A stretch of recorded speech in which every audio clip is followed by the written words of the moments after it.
Praise the lord. దేవునికి మహిమ కలుగును గాక. వీక్షిస్తున్న మీ అందరికీ ప్రభు యేసు నామములో శుభాలు, వందనాలు. వాక్య ధ్యానంలోనికి వెళ్దాం. మనకి కష్టాలు వచ్చినాయి అనుకోండి, బాధలు వచ్చినాయి, దుఃఖం వస్తుంది, శ్రమలు వస్తాయి, వెంటనే బాధపడిపోతూ ఉంటాం కదా. ఏంటి నాకే ఎందుకు ఇంత శ్రమలు, నాకే ఇన్ని కష్టాలు రావాలా, నా శ్రమలే తీరట్లేదా, అందరూ బాగున్నారు కదా, వాళ్ళు బాగున్నారు వీళ్ళు బాగున్నారని మనము బాధపడిపోతూ ఉంటాం. నా కోర్టు సమస్యలు తీరట్లేదు, అనారోగ్యం పోవట్లేదు, నాకు ఎన్ని కష్టాలా, నేను ఎంత మంచిగా ఉన్నాను, నేనేం తప్పు చేశానని, నేను ఏమి అన్యాయం, ఎవరికి ఏం అన్యాయం చేశానని నాకు ఇంత కష్టం వచ్చింది అని మనము అడిగేస్తూ ఉంటాం కదా ప్రభువుని. వాళ్ళు ఎందుకు ఇలా ఉన్నారు, వాళ్ళైతే క్షేమంగా ఉన్నారు, వాళ్ళైతే గొప్పగా ఉన్నారు, వాళ్ళైతే ఎన్ని తప్పులు చేస్తారు, లంచాలు తీసుకుంటారు, అలాంటి వాళ్ళందరినీ క్షేమంగా ఉంచో.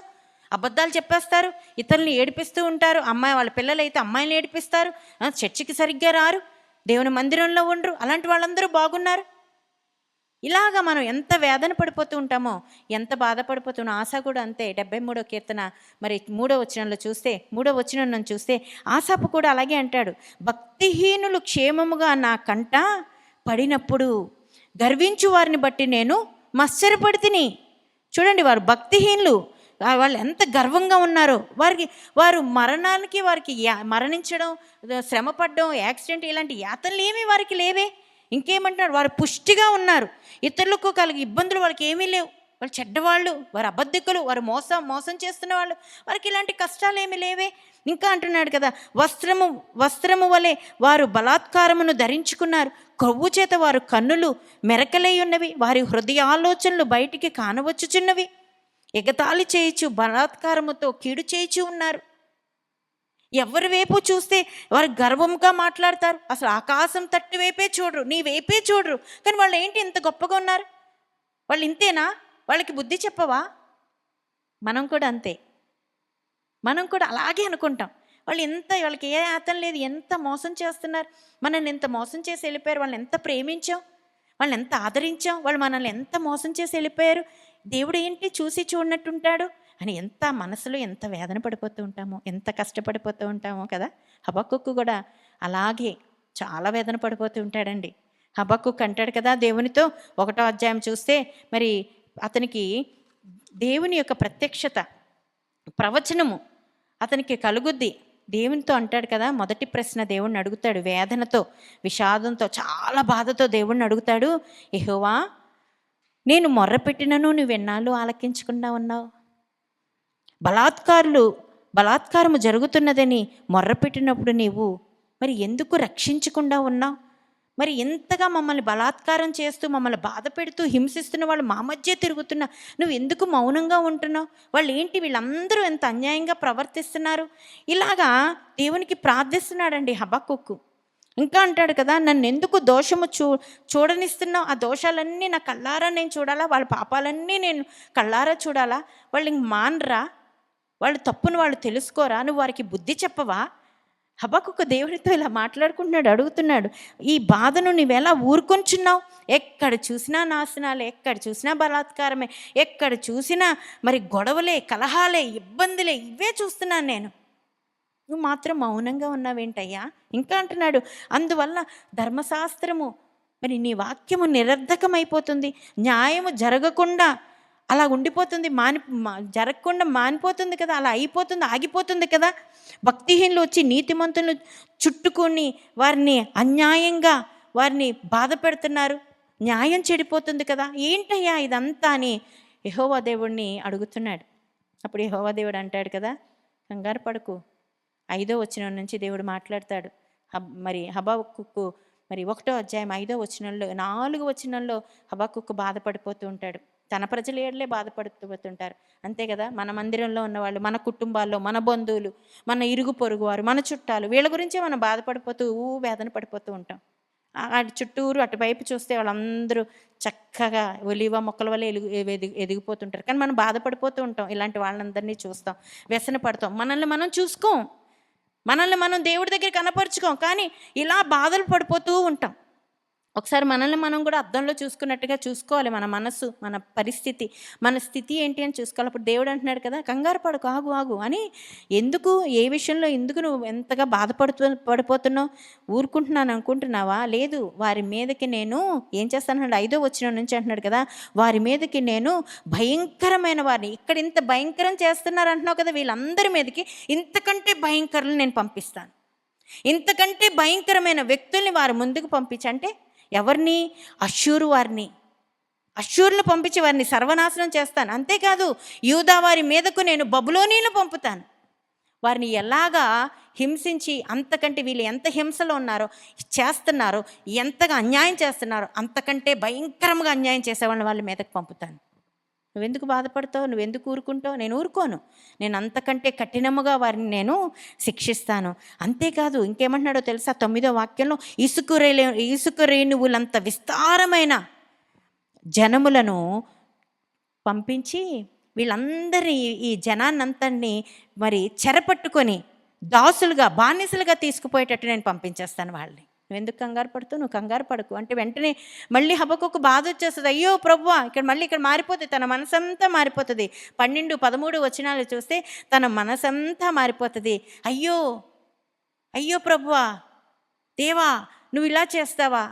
అదేంటి నువ్వు ఎలా మనసులో, మరి వీళ్ళందరూ దయలేని వాళ్ళు అంటున్నావు కదా, దయ లేకుండా క్రూరంగా ప్రవర్తిస్తానంటున్నావు కదా, అందుకని వీళ్ళని శిక్షించడానికి దయ క్షమ లేని వాళ్ళని, బాగా బాధ పెట్టే వాళ్ళని పంపిస్తానంటున్నాను అంటున్నాడు. దయగల వారిపై దయ చూపించును, కఠినుల ఎడల వికటము చూపును, గార్విష్ఠుల యొక్క గార్వమున నచును, సర్వము నెరిగిన సర్వాధికారి. దయగల వారిపై ఆయన దయ చూపిస్తాడు, కఠినుల ఎడల ఆయన వికటము చూపిస్తాడు. గర్విష్ఠులుగా ఉన్నవారిని, దయలేని వారి ఎడల గర్విష్ఠులను పంపి నేను అనగదొరుకుతాను అంటున్నాడు. చూడండి, నువ్వెందుకు బాధపడతావు? నువ్వు బాధపడకు అంటే ఇప్పుడు అంటున్నాడు కదా, మళ్ళీ హబక్కూకు అంటున్నాడు. ఏమంటున్నాడు? అయ్యో ప్రభువా, ఇదేంటి, కఠినులను ఎందుకు పంపుతున్నావు? గర్విష్ఠులను ఎందుకు పంపుతున్నావు? భయంకరమైన వారిని ఎందుకు పంపుతున్నావు? మరి మమ్మల్ని ఇలాగ పాపములోనూ ఇలాగ భయంకరమైన స్థితిలో ఉన్న మా వాళ్ళు నువ్వేం చేయాలి? మంచోళ్ళని పంపించి వాళ్ళని మార్చాలి. చక్కనైన మనుషుల్ని పంపి, అంటే మంచి తనము కలిగిన వాళ్ళని, గర్వం లేని వాళ్ళని, దయ కలిగిన వాళ్ళని, మరి మాకంటే మంచి ప్రేమ కలిగిన వాళ్ళని పంపించి వీళ్ళని మార్చాలి. కానీ మాకంటే క్రూరులను, మా వాళ్ళకంటే భయంకరులను పంపించి శిక్షిస్తావా? అలా చేయొద్దు, అలా చేయొద్దు. 2వ అధ్యాయంకి వచ్చేసేటప్పటికి దేవుడు అంటాడు కదా, వారు ఇక్కడ ఏమంటాడంటే 11వ వచనంలో కూడా, వాళ్ళు అలా పంపిస్తావా? వాళ్ళందరూ ఎలాంటి వాళ్ళో తెలుసా? భయంకరులు. వాళ్ళు చాలా చెడ్డ మనసు కలిగిన వాళ్ళు, మాకంటే భయంకరమైన క్రూరత్వం చేసేవాళ్ళు, హింసించేవాళ్ళు. వాళ్ళు ఇంకా ఏంటో తెలుసా? వారి బలాన్ని నమ్ముకొని వారే, ఆ బలమే వారి దేవుళ్ళుగా వారు పూజిస్తారు. నిన్ను పూజించరు వాళ్ళు, నిన్ను గణపరచరు. వాళ్ళ బలాన్ని నమ్ముకుంటారు, వాళ్ళ సైన్యాన్ని నమ్ముకుంటారు వాళ్ళు. మరి అలాంటి వాళ్ళని నువ్వు ఏంటయ్యా, అలాంటి వాళ్ళని పంపి మమ్మల్ని శిక్షించేస్తానంటున్నావు, ఈ ప్రజలందరినీ శిక్షించేస్తానంటున్నావు? నువ్వు దయ చూపించాలి కదా, నీవు ప్రేమ కలిగినవాడు కదా. ఇప్పుడు కంప్లైంట్ చేస్తున్నాడు మళ్ళీ దేవుడితో, నువ్వు అలా చేయకూడదు కదా, నువ్వు ఇలా చేయాలి కదా, మరి వాళ్ళని రక్షించాలి కదా, వాళ్ళని క్షమించాలి కదా. చూసారా ఎందుకు ఇలాగా అంటే 2వ అధ్యాయంలో అంటాడు కదా, ఈ దర్శన విషయంలో నిర్ణయ కాలంలో మాత్రం తప్పకుండా జరుగుతుంది, ఆలస్యము చేయక తప్పక అది జరుగుద్ది, నువ్వు కనిపెట్టుకొని ఉండు అంటాడు కదా 4వ వచనంలో. అయితే నీతిమంతులు విశ్వాసం మూలముగా బ్రతుకుతారు. వాళ్ళు ఎవరైతే నీతిమంతులుగా విశ్వాసం మూలంగా ఉన్నారో వాళ్ళు చనిపోరు, వాళ్ళు చావరు, వాళ్ళని నేనేమి చంపేను అని ఈ 2వ అధ్యాయము 25వ వచనం నుంచి 20వ వచనం వరకు ఈ వాళ్ళు చేసిన అన్యాయాలన్నీ చెప్తూ ఉంటాడు. వాళ్ళు చేసిన మరి ఎంతగా దుర్మార్గంగా అన్యాయంగా సంపాదించి, చేయకూడని పాపాలు చేసి, ఈ లంచాలు పుచ్చుకొని, వడ్డీలు పుచ్చుకొని, వ్యసనాలకి లోపడిపోయి బలాత్కారం చేసి ఎంత సంపాదించి ఇవన్నీ వాళ్ళకి శ్రమే. అలా పొందుకున్నవన్నీ శ్రమే. మళ్ళీ తిరిగి అంతకంతకు పోగొట్టుకుంటారే తప్ప దానివల్ల వాళ్ళకి ఉపయోగం ఉండదు. చిన్న తప్పు చేసినా మాత్రం నేను భరించలేను, నా బిడ్డలు చిన్న తప్పు చేస్తే నేను ఊరుకోలేను, నేను బాధపడిపోతాను. నా బిడ్డలంటే నాకు ఇష్టంగా ఉండాలి, నా బిడ్డల విషయంలో నేను ఎన్నో క్షేమాలు కోరుకుంటాను, ఎంతో ఆనందాన్ని వారు చేస్తున్న పనులకి నేను ఆనందించాలని ఆనందపడతాను. అంతే తప్ప ఇలాగా మరి బాధించేవారిని మాత్రం, తప్పు చేసిన వారిని మాత్రం నేను విడిచిపెట్టను సుమి అంటాడు. అప్పుడు 3వ అధ్యాయానికి వచ్చేసేటప్పటికి మరి హబక్కుకు ప్రార్థన చేసి ఆయన ఆరాధిస్తాడండి. ఏమంటాడో తెలుసా? 3వ వచనంలో అంటాడు కదా, దేవునితో అంటున్నాడు, నువ్వు కోపిస్తూనే వాత్సల్యత చూపించే గొప్ప దేవుడివి. నువ్వు కోపగిస్తావు, కానీ ఎన్ని బాధలు ఎన్ని శ్రమలు వచ్చినా నీ కోపం ముందు అవన్నీ, నీ ప్రేమ ముందు అవన్నీ వేస్ట్. అన్నీ నీకు కోపం, బాధ, కష్టము ఎన్ని వచ్చేస్తాయో నీకు, కానీ నీ ప్రేమ ఉందే వాటి ముందు అవేమి ముఖ్యంగా అనిపించవు మాకు. నీ ప్రేమ అంత మూల్యమైనది అని తను ఇప్పుడు ఏం చేస్తున్నాడో తెలుసా? పశ్చాత్తాపడుతున్నాడు. ఇప్పుడు ఒక కమిట్మెంట్కి వచ్చేస్తున్నాడు. తను ఇప్పుడు ఒక కమిట్మెంట్ వచ్చేసి ఏమంటున్నాడో తెలుసా? నువ్వు వాత్సల్యత చూపించి, నువ్వు దయ చూపించే దేవుడువు, నీతిగా యథార్థంగా ఉంటే నువ్వు కాపాడే దేవుడువు, మరి విశ్వాస మూలముగా బ్రతికే వాళ్ళని బ్రతికిస్తానంటున్నావు కదా, అయితే నేను మాత్రం నిన్ను స్తుతిస్తాను సుమి, నేను మాత్రం నీ యందు సంతోషిస్తాను. ఎన్ని జరిగినా నీ ఎడల నేను నిన్ను విడిచిపెట్టను, నా ఎడల నువ్వు కృప చూపిస్తున్నావు, నీ కృప నాకు చాలు. ఎంత వాదించాడు, ఎన్ని ప్రశ్నలు వేశాడు, చివరికి ఏంటో తెలుసా జవాబు? నీ కృప నాకు చాలు. ఈరోజు అంటున్నాడు కదా, చివరిగా ఎన్ని కష్టాలు వచ్చినా ఎన్ని శ్రమలు వచ్చినా నేను విడవనయ్యా. అంజూర చెట్టు పూయకుండినను, ద్రాక్ష ఫలించకపోయినా, ఒలీవ చెట్టు కాపు లేకపోయినా, చేనులోని పైరు పండకపోయినా, గొర్రెలు లేకపోయినా, సాలలో పశువులు లేకపోయినా, నేను యెహోవా యందు ఆనందిస్తాను, నా రక్షణకర్త అయిన నా దేవుని యందు నేను సంతోషిస్తాను. ఇలా అనగలమా మనం? అనాలి. కష్టం వచ్చినా, అనారోగ్యం వచ్చినా, ఇబ్బందులు వచ్చినా, కోర్టు సమస్యలు తీరకపోయినా, మరి ఇంటిలో చావులు వచ్చినా, ఏ కష్టం వచ్చినా, పిల్లలు మాటలు వినకపోయినా, పిల్లలు మరి ఇష్టానుసారముగా ఉంటున్నా, దేవుని పాదాలు పట్టుకొని దేవుణ్ణి బతిమాలుకొని అడిగి, నీ యందు నేను ఆనందిస్తానే తప్ప, అని హబక్కుకు అన్నట్టు నీ యందు నేను సంతోషిస్తాను, నీ యందు నేను ఆనందిస్తాను అనే వారిగానే ఉండాలి తప్ప, నీవు దేవుని ప్రశ్నిస్తూ దేవునికి విరోధమైన మనస్సుతో నేను ఉండకూడదు. హబక్కుకు దేవునితో వాదన మానేసి ఆయన హత్తుకున్నాడంట. అసలు హబక్కుకు అంటే అర్థం ఏంటో తెలుసా? హత్తుకునుట.